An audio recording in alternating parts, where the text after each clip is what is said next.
Hello, this is Erica Richardson, founder and CEO of TheDealCutters.com, coming to you today with this week's blog post, How to Handle an Outrageous Customer Service Experience, dated January 24th, 2015.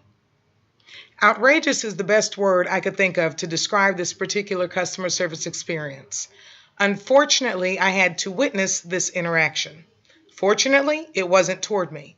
But even so, I was truly disturbed by the offender, but equally proud of the employee who the verbal assault was aimed at. So, what exactly happened? While stopping to grab some coffee for myself and a snack for my husband Mike, I was waiting for another customer to be helped at the counter. As usual, I was listening to my music through my earbuds, but not too loud so if anyone spoke to me, I could hear them over my music. I saw and heard what seemed like offensive words and body language, and I turned my music completely off. The first clear words I heard were, "Does it look like I'm laughing? I don't see or hear anything funny." The customer was irate about something, so I listened intently, trying to figure out what happened. The young man behind the counter had a smirk on his face, so I figured some sort of joke or comment was made that set this hostile interaction in motion. The customer continued by saying, "Man, you acting like a bitch right now." Before I could think, I said, "Whoa, whoa, what the?" I didn't need the play-by-play details to know the customer had gone way overboard. If he was that upset by the clerk, it was time to call in the manager. At the very least, he should have let the other clerk complete his transaction. I left out of the store and listened to my music for a minute to pull myself together. Upon re-entering the store, the rude customer held the door for me. I held my tongue and gave him a short thank you. When I walked in, the two clerks behind the counter were giggling as if what had happened was somehow amusing. Well, like I said, I don't know exactly what started that whole scenario, but I do know that short of being verbally or physically assaulted, there was no reason for the customer to react in such a rude manner.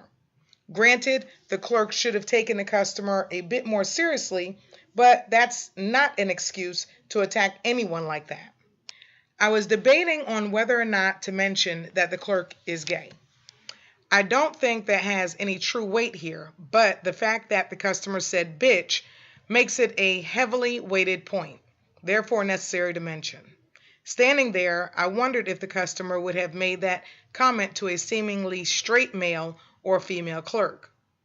If you've been following this blog for a while, you know that I talk about personal development and how it directly relates to customer service. Using the term customer service in this blog actually refers to any and everyone around you, no matter which side of the counter, air quotes, you're on. With this being said, the customer in this article offers a really good case study on how to handle difficult customers. The key takeaway points, good and bad, from watching the clerk and the customer are as follows.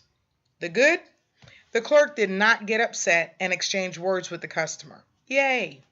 The clerk kept a smile on his face the entire time. The bad, the clerk should have let the other clerk finish the transaction. And the clerk should not have kept a smirk on his face. In conclusion, the customer and the clerk, in my opinion, could use a bit of personal development regarding people skills. The customer was totally out of line, using that kind of language and attitude. At the same time, the clerk should not have antagonized him by smirking and giggling. This may be the clerk's version of laugh to keep from crying, but when dealing with difficult customers, it's best to step aside and let someone else take care of the customer if at all possible. Okay, I'd like to know what you think. Would you change the way the clerk or customer handled the situation?